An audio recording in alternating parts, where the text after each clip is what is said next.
Well, the Bulls certainly do know how to make things interesting, coming away with a 128-126 last-second win over the Utah Jazz at United Center. This one came down to the final shot. Kobe White went for the game winner from the corner.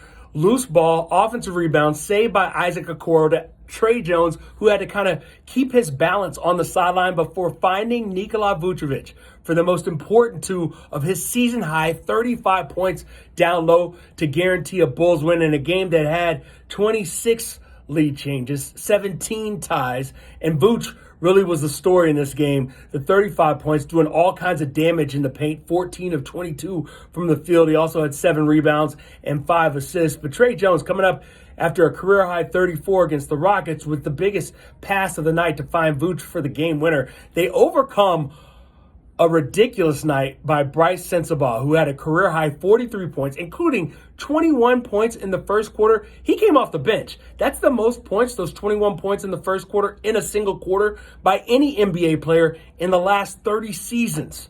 That's crazy, right? What was also crazy in this one was, we're following Modest Buzelis and his development. We didn't see anything from him in this game. This was probably one of his most lackluster performances.